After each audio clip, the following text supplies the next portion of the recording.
ఉన్నారు. నమస్తే నటికుమార్ గారు. నమస్తే నమస్తే అండి.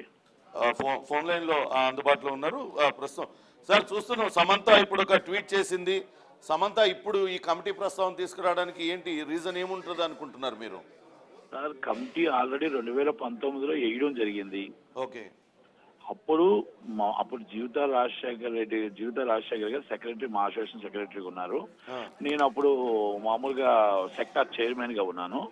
Producer council producer sector chairman, ఇప్పుడు producer council joint secretary.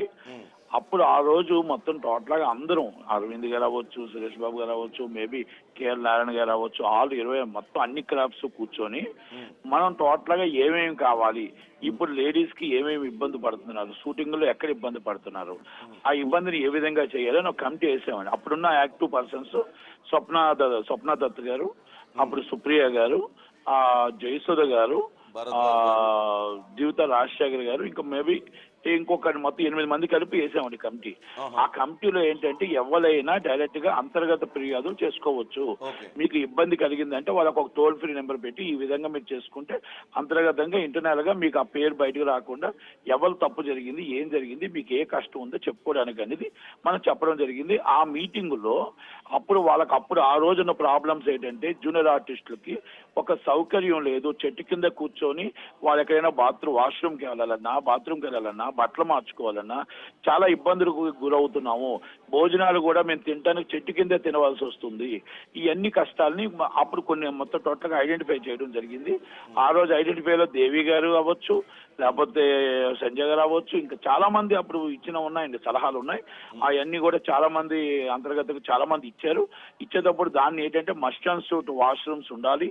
Must and suit మొత్తం టోటల్ గా వాళ్ళు బట్టలు మార్చుకోవడానికి రూమ్ అనేది కంపల్సరీ షూటింగ్ లో పెట్టాలి. అలాగే వాళ్ళని మానిటరింగ్ చేయాలి. ఆ near by police station compulsory మనం ఎక్కడ షూటింగ్ చేస్తున్నామో ఆ షూటింగ్ దగ్గర నియర్ బై పోలీస్ స్టేషన్ మనం ఇన్ఫర్మేషన్ ఇవ్వాలి.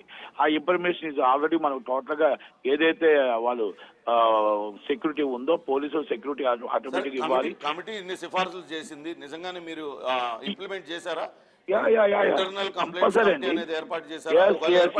ఇప్పుడు రన్ అవుతున్నాయి, మీరు షూటింగ్ లో కూడా చూసుకోండి. నేనేమంటానంటే ఇప్పుడు సమంత గారికి ఏం కష్టం వచ్చిందో తెలియదు, ఇప్పుడు సమంత గారికి ఏ బాధ వచ్చిందో తెలియదు. కేరళ కమిటీ వేసింది, మేము దాన్ని వెల్కమ్ చేస్తాం. ఇక్కడ కూడా మేము కూడా వేసాం, అది రన్ అవుతుంది. ఇక్కడ ఎవరికి ఇబ్బంది లేదు. ఇక్కడ 24 క్రాఫ్ట్స్ ఉన్నాయండి, బాగా వినండి. 24 క్రాఫ్ట్స్ కి ఒక్కొక్కరికి ఒక యూనియన్స్ ఉన్నాయి. ఆ యూనియన్ లో ప్రతి ఒక్కరికి ఒక బాధ్యత ఉంటుంది. President and secretary and joint secretary, producer council ఉంది. ఐఎమ్ రెస్పాన్సిబిలిటీ ప్రొడ్యూసర్ కౌన్సిల్ మాది. మా ప్రొడ్యూసర్కి ఏమైనా జరిగితే ఇది already supreme body film chamber of commerce ఉంది. వీళ్ళకి మా అసోసియేషన్ ఒకటి ఉంది, కంపెనీ ఆర్టిస్టుల అసోసియేషన్ ఒకటి ఉంది, ప్లస్ జూనియర్ ఆర్టిస్టుల అసోసియేషన్ ఒకటి ఉంది. మహిళలకి కానీ ఇంకెక్కడైనా ఇబ్బంది కలిగితే, హీరోయిన్లకు జరిగితే మా అసోసియేషన్ కంప్లైంట్ ఇస్తారు. మీరు అన్నట్టు ఇప్పుడు అంతర్గత ఫిర్యాదులు ఆల్రెడీ ఒక కమిటీ ఉంది. ఆ కమిటీ కంపల్సరీ ఫిర్యాదులు ఇస్తారు. ఆ ఫిర్యాదులు ఇచ్చేటప్పుడు ఇప్పుడు దాకా మాకు తెలిసి మాకున్న సమాచారం ప్రకారం ఏ కమిటీలో రాలేదు. నేను ఇంకొకటి ఏమంటానంటే ఇప్పుడు సమంత గారు ఇప్పుడు వచ్చేంత రాత్రి ఆమెకి ఏమైనా ప్రాబ్లం ఉంటే ఆమె కమిటీ మా అసోసియేషన్ మెంబర్, ఆమె మా అసోసియేషన్ మెంబర్. ఫిల్మ్ ఇండస్ట్రీలో కాస్టింగ్ కౌచ్ అనేది లేదు. ఇక్కడ మహిళలు చాలా సురక్షితంగా రక్షిత ప్రాంతాలలో పనిచేసుకుంటున్నారు. వాళ్ళు ఎటువంటి దోపిడీకి గురి కావట్లేదు అంటారా? నేను ఏమంటున్నానంటే ఏమండి, not only Telugu film industry మొత్తం ఒక అమ్మాయి అబ్బాయి ఎక్కడుంటే అక్కడ కాస్టింగ్ కౌచ్ ఉంటది. ఉండదు అనేది తప్పు. మీకు నేను ఏమడుగుతున్నానంటే ఇప్పుడు మన చేతుల్లో ఫోన్లు వచ్చాయి, మన చేతుల్లో మొత్తం టోటల్ గా మన సేఫ్టీ మనకు ఉంది. ఆ కంపెనీ మంచిదా కాదా, మేనేజర్ మంచివాడా కాదా, ఆ కంపెనీ ఎలాంటిది, మనం ఆ వేషం మన కంటెంట్ ఉంటే నేను ఆ క్యారెక్టర్కి సరిపోతుంటే నన్ను ఎందుకు ఇవన్నీ అడుగుతున్నాడు, నేను ఎందుకు లొంగిపోవాలి, నేనెందుకు దీనికోసం మాట్లాడాలి, దీనికోసం వాళ్ళు ఏదో చెప్తుంటే నేనెందుకు ఎక్కడో అయిపోతున్నాను ఎందుకు అనుకోవాలి. కంటెంట్ ఉంటప్పుడు మనం ఎవరికైనా లొంగాల్సిన అవసరం లేదు. అయ్యా కంటెంట్ ఇంపార్టెంట్. మగవాళ్ళు అవ్వచ్చు, ఆడవాళ్ళు అవ్వచ్చు. ఆ క్యారెక్టర్కి, ఆ సబ్జెక్ట్కి ఆ అమ్మాయి సరిపోయింది అనుకోండి, అబ్బాయి సరిపోయాడు అనుకోండి, ఎవరికి ఏం అవసరం లేదు, మేము మీ దగ్గరికి వచ్చి తీసుకెళ్తాం. ఇప్పుడు ఒక సబ్జెక్ట్ ఒక సినిమాకి సరిపోతే, ఇప్పుడు సమంత గారు ఇంత రేంజ్కి వచ్చారు అంటే సమంత గారు సరిపోయారు కాబట్టి సమంత గారి దగ్గరికి వెళ్ళి సమంత గారు టైం అడుగుతున్నారు. లేకపోతే రేణుదేశాయ్ గారు టాప్ ఉన్నారు కాబట్టి రేణుదేశాయ్ గారు టైం అడుగుతున్నారు. ఎందుకంటే ఇది ఎవ్వలవని అండి, మేబీ ఆ క్యారెక్టర్కి ఆ రైటర్ రాసిన డైరెక్టర్ సరిపోవాలి.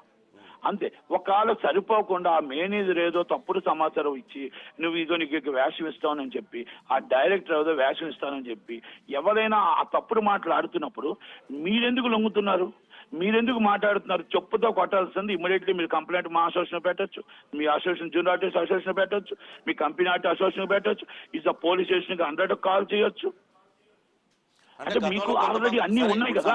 నేనేమంటే ఈ టాప్ 21 కంపెనీస్ ఉన్నాయి. ఈ టాప్ 21 కంపెనీస్ మీకు ఎక్కడ కూడా మీకు టాప్ 21 కంపెనీస్ లో ఇస్ ఫుల్ సెక్యూరిటీ ఉంటుంది. గతంలో గాయత్రి గుప్తా అనే నటి ఈ కాస్టింగ్ కౌచ్ మీద మాట్లాడింది, ఆమె చాలా ఫిర్యాదులు చేసింది. దానిపైన ఉన్న చర్యలు తీసుకున్నారా? చాలా మంది మాట్లాడారు, నేను మాట్లాడాను. చర్యలు గాయత్రి గుప్తా అవ్వచ్చు, ఇంకోటి అవ్వచ్చు. నేను వాళ్ళందరికీ నేను ఒకటే చెప్తున్నా, ఆ రోజు జరిగిన ఆ సంస్థలో జరిగినప్పుడు అప్పటికప్పుడు మీరు ఎందుకు కంప్లైంట్ ఇవ్వట్లేదు? ఆ రోజు జరిగినప్పుడు రాత్రి తీసుకున్నారు. ఇప్పుడు దాకా అట్లాంటి చర్యలు తీసుకున్న ఉన్నాయా అని అడుగుతున్నా. అసలు చర్యలు తీసుకోవడానికి ఇప్పుడు ఏమైనా కంప్లైంట్లు వస్తేనే కదండి. ఇప్పుడు కాదండి, అంతకు ముందు వాళ్ళు ఫిర్యాదు చేశారు, అప్పుడే కదా అంత వెలుగులోకి వచ్చింది. ముందు 2019లో పేర్లు ఎత్తడం భావ్యం కాదు. నేనేమంటున్నానంటే సినిమా ఇండస్ట్రీలో మీకు మళ్ళా చెప్తున్నా, కాస్టింగ్ కౌచ్ లేదు అంటే నేను తప్పు చెప్పినట్టే. కాస్టింగ్ కౌచ్ అనేది ఈ సుప్రీం కోర్టే రిలేషన్షిప్ మీకు ఇష్టపడితే రిలేషన్షిప్ ఇస్తే దానికి ఇప్పుడు మీకు ఏది మన దువ్వాల పేరు ఇంకొక మన మాధురి గారు దానికి చాలా కరెక్ట్ గా అంకి చెప్పారు. అలాగే శాంతి గారు, విజయసాయి రెడ్డి గారు శాంతి గారు అంకి చెప్పారు. నాకు సుప్రీంకోర్టు ఇచ్చిన స్వేచ్ఛను మీరు ఎందుకు కాదు అంటున్నారు అని.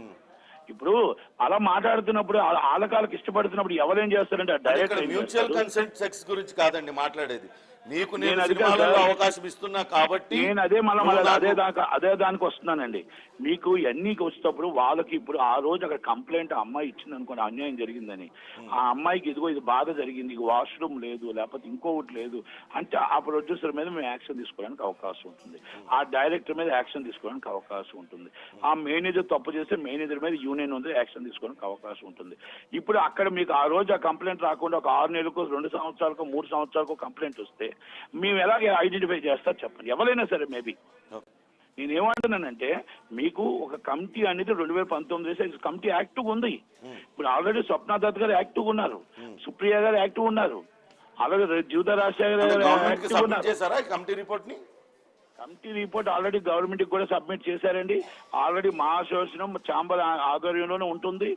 ఆ కమిటీ కంటే ఒక సపరేట్ దాంట్లో కూడా ఈ జూనియర్ ఆర్టిస్టుల తాలూకు అని అందరినీ కూడా వేశారండి. అంటే నాకు తెలిసి ఒక 22-23 మెంబర్స్ చేశారు. నాకు అంత గుర్తులేదు కానీ, ఎందుకంటే అది లేడీస్ సంబంధించిన విషయం కదా.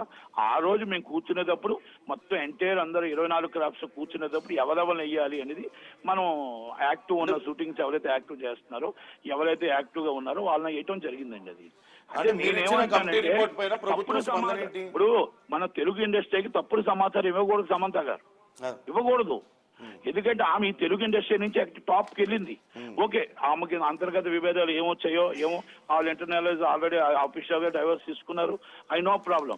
కానీ నేనేమంటున్నానంటే ఇక్కడెక్కడ కూడా తెలుగు ఇండస్ట్రీలో ఇట్స్ టాప్ కంపెనీస్ లో ఆమెకి ఏమైనా ప్రాబ్లం జరిగిందా?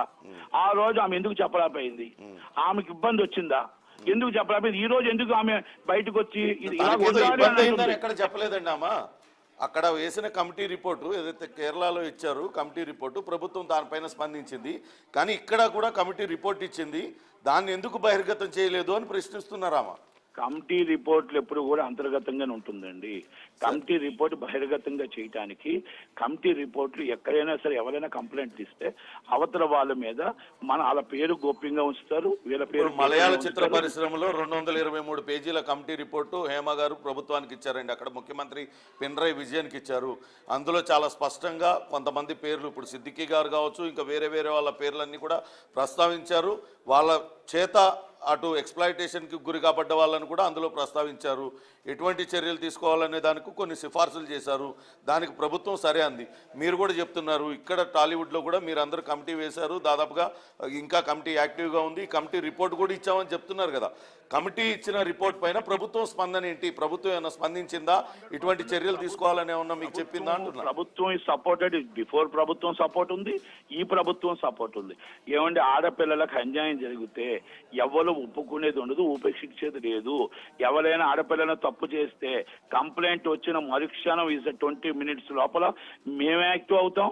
ప్లస్ మళ్ళీ టోటల్ గా ఇండస్ట్రీ యాక్ట్ అవుతుంది, గవర్నమెంట్ యాక్ట్ అవుతుంది. కానీ నేను ఏమంటున్నానంటే ఇప్పుడు బిగ్ న్యూస్ లో చూసే ప్రతి వాళ్ళకి ఆడపిల్లలకు ఒకటే నేను చెప్తాను, నాట్ ఓన్లీ సినిమా ఫీల్డ్, మీకు తప్పు జరిగితే మీ చేతిలో ఫోన్ ఉంది, మీరు ఇమ్మీడియట్లీ మీరు అండర్ కొట్టవచ్చు, లేకపోతే మీ తరగతున్న ఎవరైతే మీ ఇంపార్టెంట్ ఉందో ఎవరు ఎక్కడ ఉన్నారో ఆ సంస్థ నుంచి ఇమ్మీడియట్లీ మీరు వాళ్ళకి ఇన్ఫార్మ్ చేయండి.